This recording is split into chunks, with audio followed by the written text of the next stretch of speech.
Okwetonda kwa mutabani wa chairman Nyanzi abakulinze kwandirungibwa mu Mindi. Bebe Cool Alex Muhanjo okwetonda kwetaga kati bagenze ku stage eddako. MC Chumi Spice Diana ebyatandikanga ebyokusaaga kati biyingidde maziga nga Fiki Gaza ebibyewe bikyali ebyennaku. Abasidi omusunsuziri erinnya eryange. This is the night shift. Tuba tugenze maaso n'okubanga tugoba okuwa information kwebyo ebikwatagana ne entertainment industry. Kale katugende straight mu nsonga ezigenda maaso n'okubanga zitambula. Mutabani wa chairman Nyanzi olunaku olw'eggulo pressure yabadde genze maaso n'okubanga emusukkako here and there. Okakana ng'omukulu Mordecai Muliisa amukubiddeko ku kasimu. Ebyabadde ku kasimu ngenze maaso n'okubanga mbisaaminga up mu dakiika 3 zokka osobola okubanga owuliriza mwana mulenzi ono kiki kyayogera ku bantu abamutaddeko wakazito n'abakyasaba agende maaso n'okubanga yeetonda here and there. Okulembeza asoose okuva ku ludda lw'opposition okulabikako mu kifaananyi nga bwe kityo kubanga tutuukiririza byabuvunaanyizibwa it is only moral kya bugunjufu nnyo oku acknowledginga the opposition. Kakati ne tetwasinganye nti twasinganye nze nabadde mugenyi muyite ku mukolo amanyi gavumenti ya Uganda evujjirira project za research ne innovation e Makerere ng'ekozesa Makerere Research and Innovations Fund. Government wa fund eno obuwumbi 3 mwaka. So buli mwaka abantu bano babaako exhibition gye bakola okulaga abakulembeze ababa bazze ku olwo be baba batuuseewo era gavumenti eyinza kubayambera. Nze nno nayitibwa okukiikirira abayizi nga accounting officer on behalf of the students nti sente ze bawa abantu bano bazikozesa batya.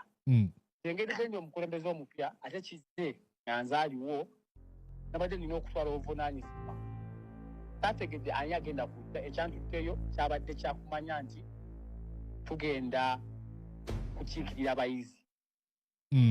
Sente eziweebwa fandi eno zikozesebwa mu butuufu bwazo era zikoze eki era tuyinza kusala magezi ki okweyongerayo mu maaso kubanga sente zino zikozesebwa ddala mu bintu ebyetaagisa okukozesebwa.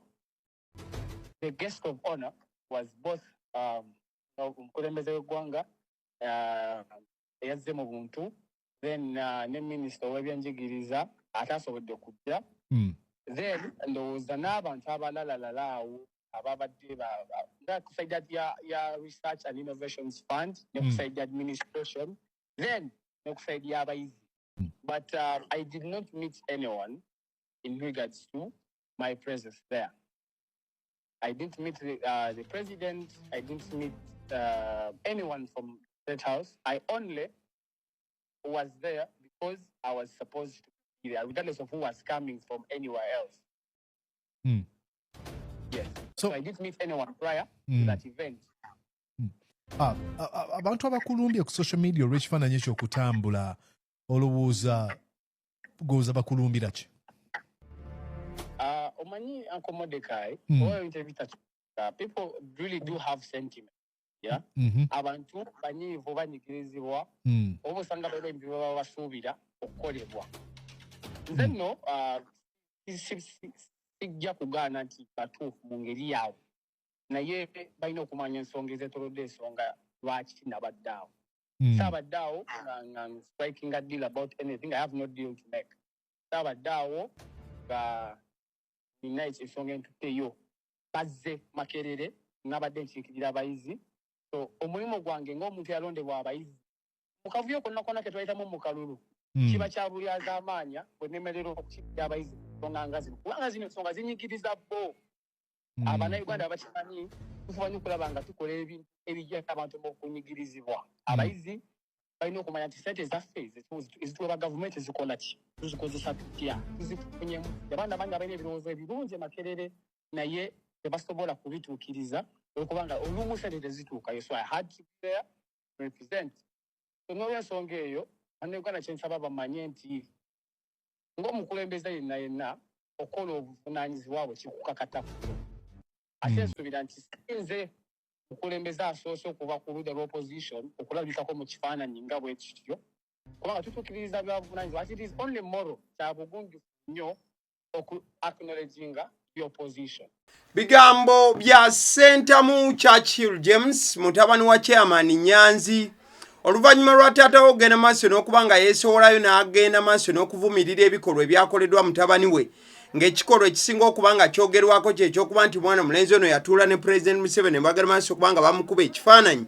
Mwana mulenzi ono yavuddeyo n'agamba nti nno kyabadde kya mpisa. It was morally right for him to sit with the president okubanga bafuna photo moment n'okubeera nti yabadde ku mukolo ogwabaddeko President Museveni.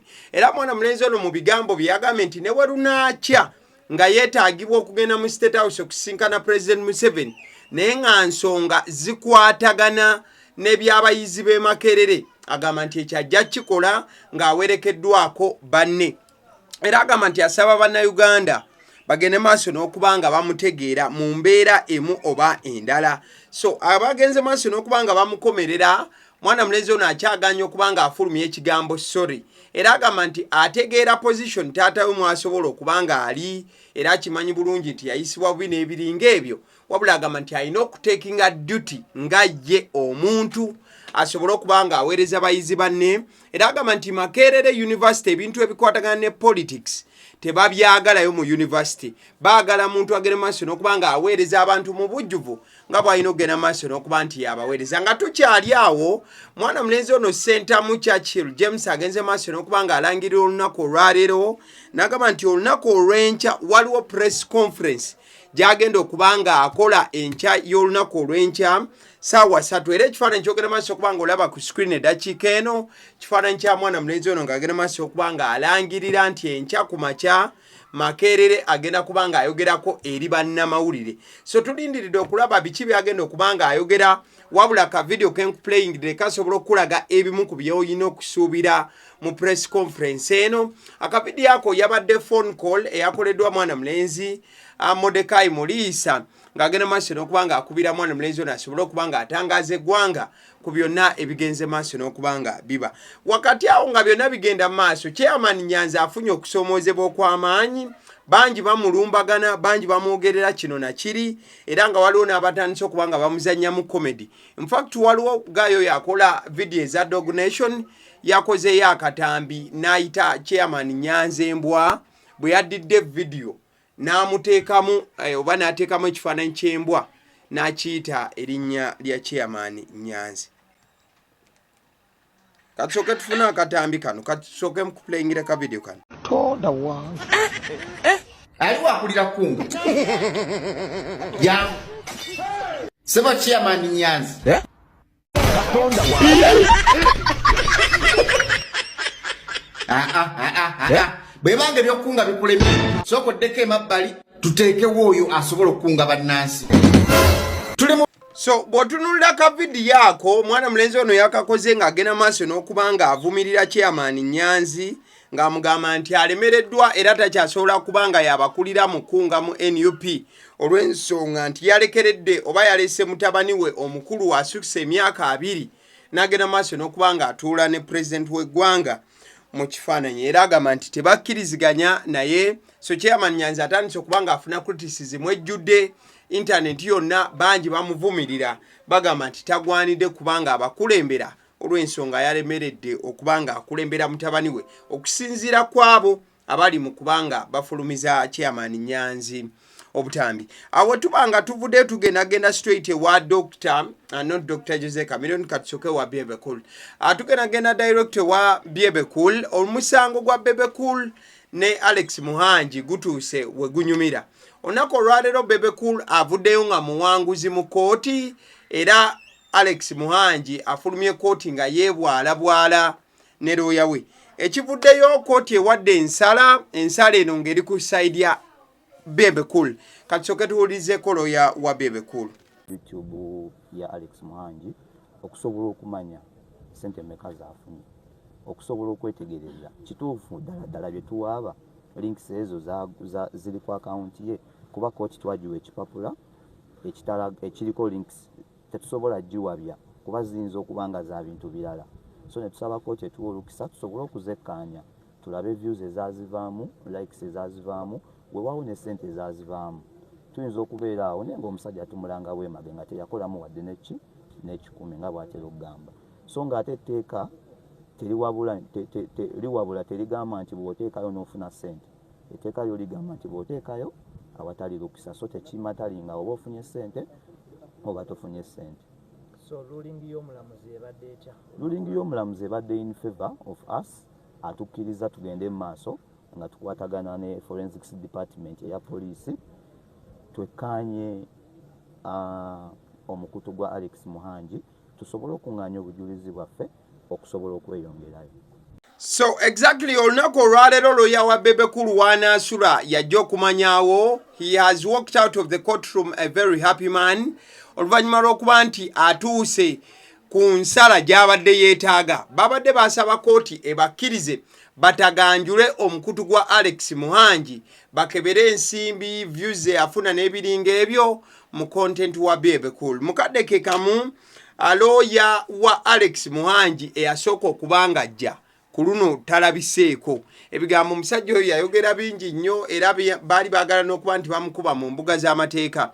Wabula bino byonna lawyer wa Bebekul alina kyagenze maaso n'okuba ng'abikonako. Kati soke tumufune tukomewo tweyongereyo mu maaso.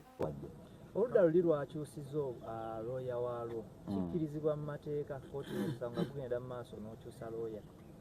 Okwawukanako n'emizannyo emirala ng'omupiira nti akatale kalina ebbanga nti kabeerawo mu January ne mu Gwomnaana. Omuzannyo guno ogwa kooti okkirizibwa era ddembe lyo osobola okukyusakyusa bannamateeka nga wokola ki nga woyagala. Bangi bakyajja.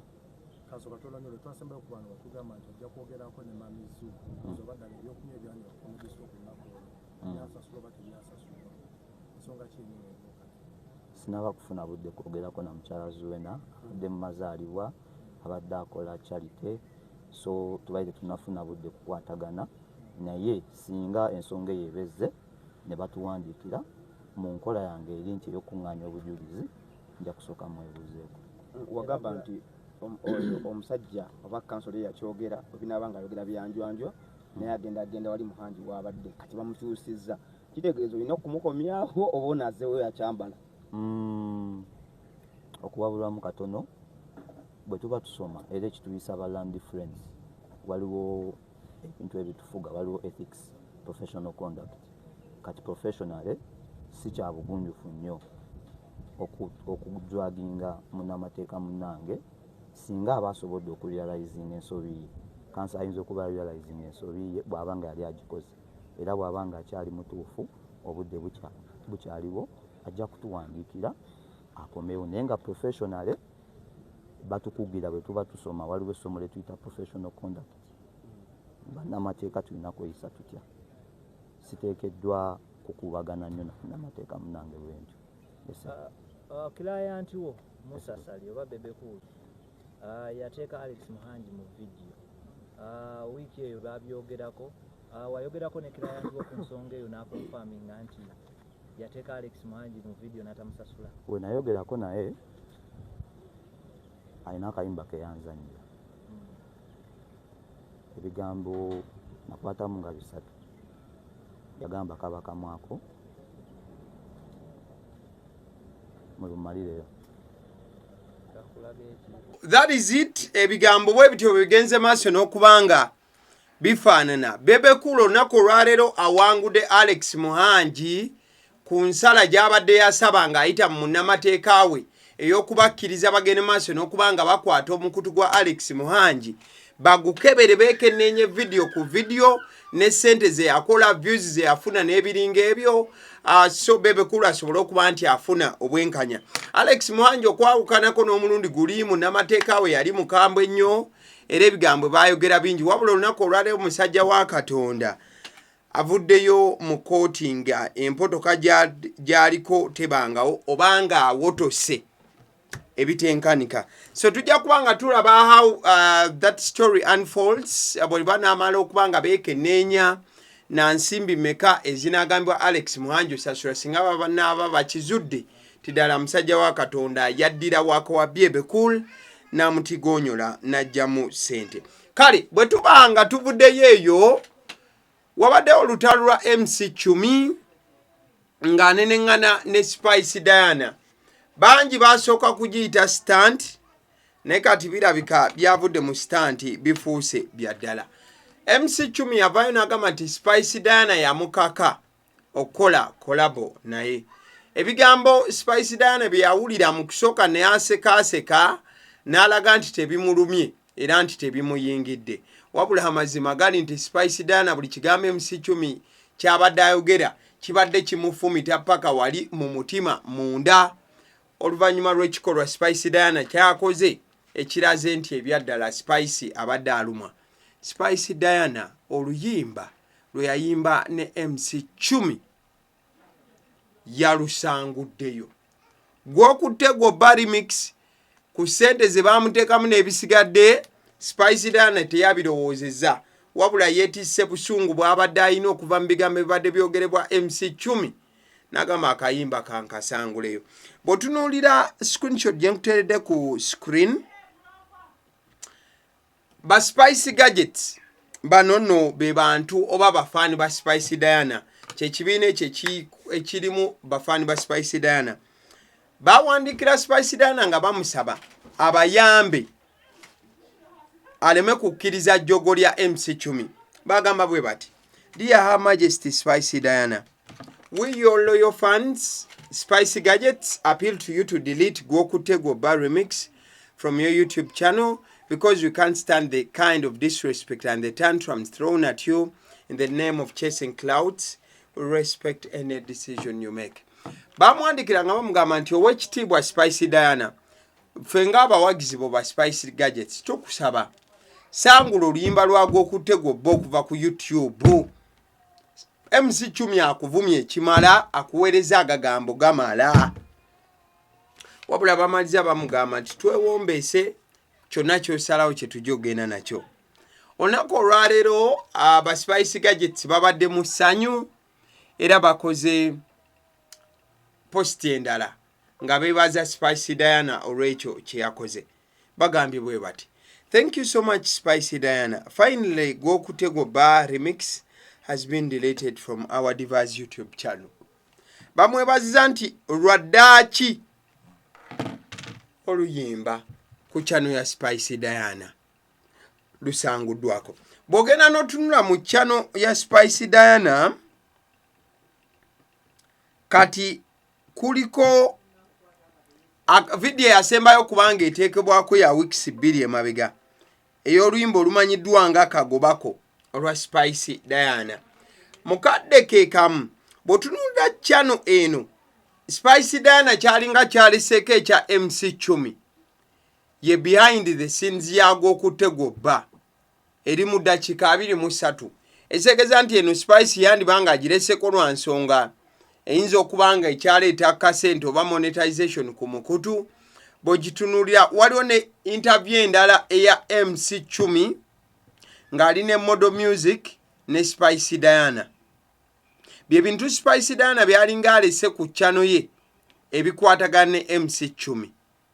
Ebisigadde Spice Diana agambye nti nnyabo tojja kumanyiira kambisangule ompulire.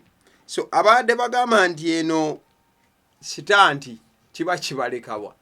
Spice Diana ku ssente ze baateeka mu luyimba luno asazeewo oba basazeewo ye ne management ye balusangule. Wabula MC Chumi mulabyeko ng'alina ebiyengeyenge mu maaso. Bulijjo ayomba nti baamukaka bukasi okubanga akola kolabo ate bagisanguddeyo yandibanga tekimisiza bulungi n'akamu era obulumi awulira bungi. Kale bwe tuvaayo eyo tujja gende wa Fiki Gaza nga tuteekateeka okuva wano.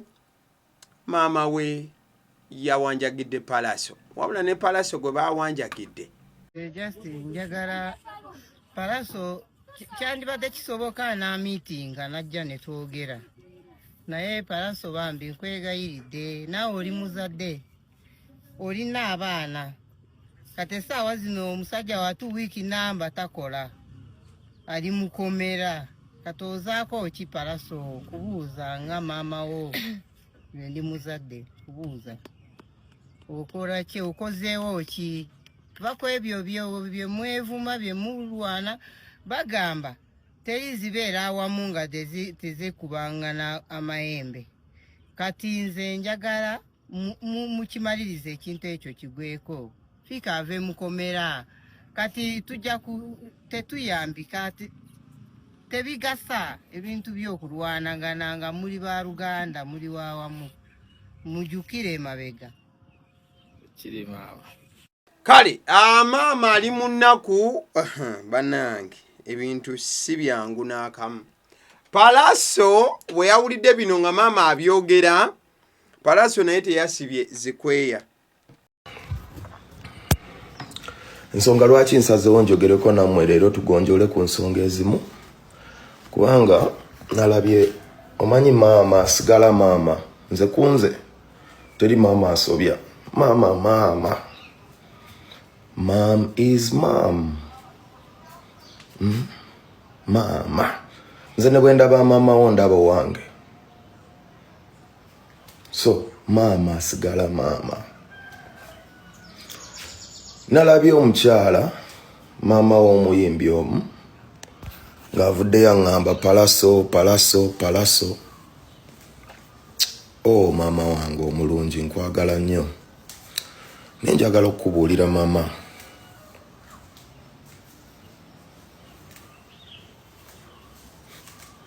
tabani wonna muwoninga emirundi mingi.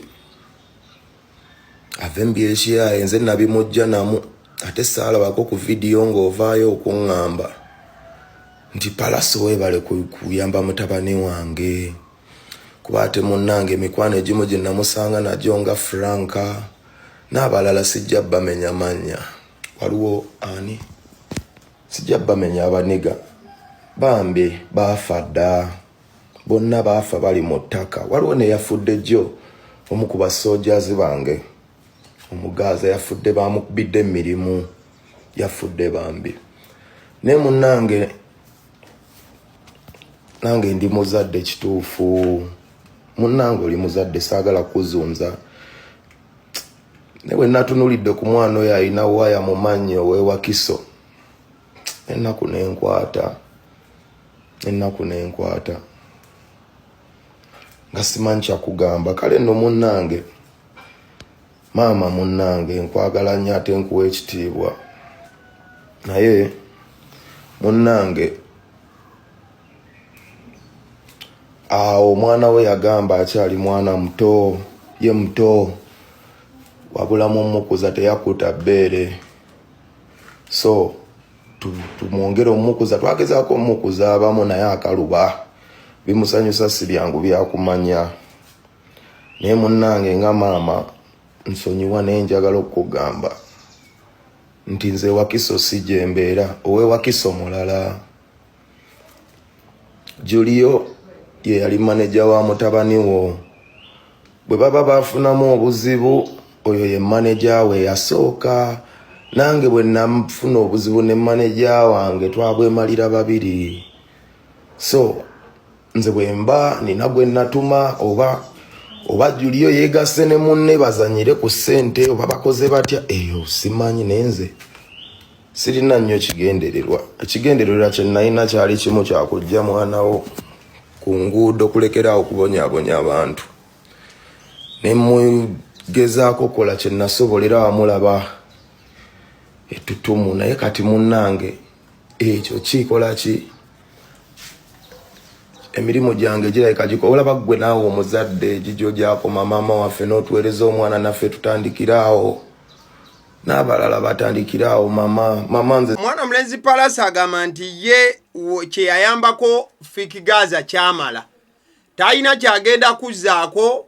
Olaba nti nennyina yennyini eyayonsa omutabani yatuuka n'amulekera ba Palaso. Kati Palaso agamba nti maama mutabani wo wuuyo munnaye gwamanye ekyomukolera, naye nze si kyabirimu, beera na mutabani wo mweyiye.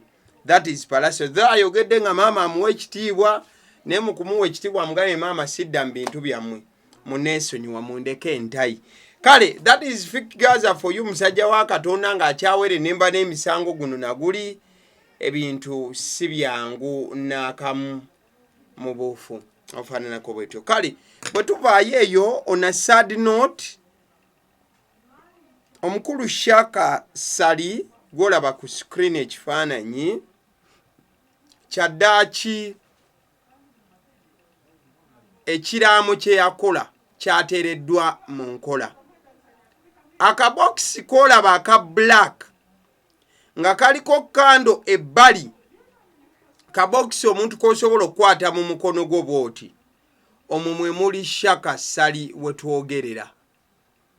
Shaka Sali yalaama nti bw'afanga omulambo gwe bagwokye gufuuke evvu.